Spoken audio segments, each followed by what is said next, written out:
In our relentless pursuit of understanding, we embark on a poignant journey to unravel the enigma of a man's enduring emotional detachment and the chilling frost that engulfs his soul. It's not a fleeting bout of disconnection, provoked by a mere bad day. It's a perpetual state of frigidity, an emotional abyss so profound that it feels as though he has metamorphosed into a heartless automaton, clad in the fragile trappings of human flesh and bone. Some may argue that this demeanor is innate, a facet of their very essence, but deep within their psyche, a nagging suspicion persists, an inkling that their upbringing may have played an integral role in shaping the enigmatic persona they've become. In this suspicion, they find a semblance of truth, for the crucible of our formative years has a profound impact on the tapestry of our character. The influence of parents and the environment during our early years is immeasurable. A child cradled in the warm embrace of affectionate, attentive parents blossoms into a wellspring of warmth and empathy, a beacon of compassion that radiates towards those fortunate enough to be part of their inner circle. Conversely, those raised by distant, indifferent parents or deprived of parental care often find themselves encased in emotional armor, bereft of benevolence, devoid of generosity, and trapped within the icy confines of their own emotions, molded by nurture rather than nature. But the story does not culminate in childhood.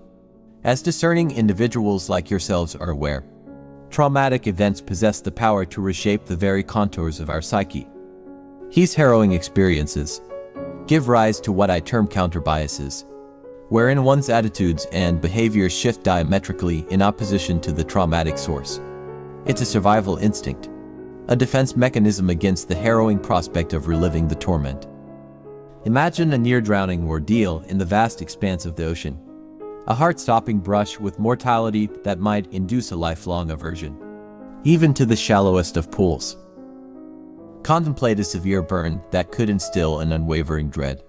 Of all things flammable, down to the most innocuous matchstick, these reactions, born of our instinct for self-preservation, are etched deep into our very being by the searing memory of trauma.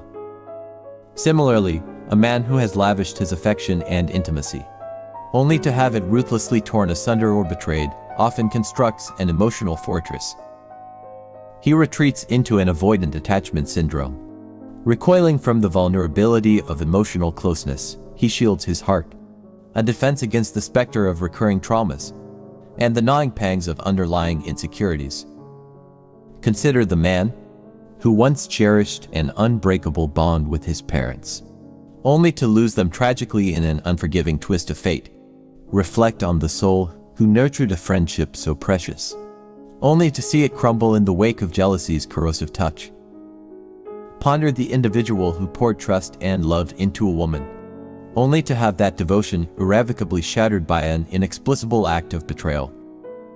In the aftermath of such soul-rending experiences, these individuals recoil from the prospect of forging deep connections, haunted by the looming shadow of emotional devastation.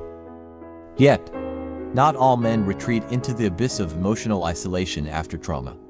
Some are consumed by a seething rage, a thirst for vengeance, casting blame upon everything and everyone associated with their misfortunes.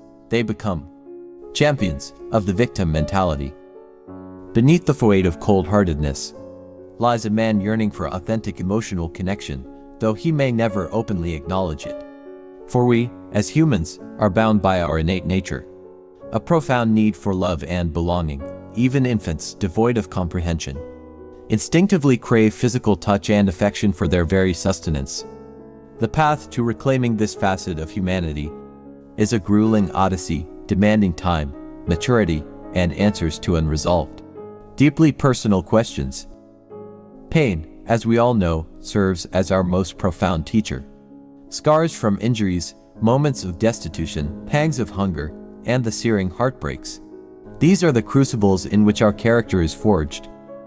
The greater the pain, the more indelible the memories, the more indomitable our resolve.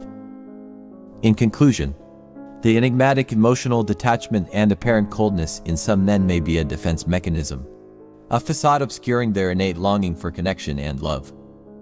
It takes time, self-discovery, and the resolution of past wounds to rekindle that aspect of humanity.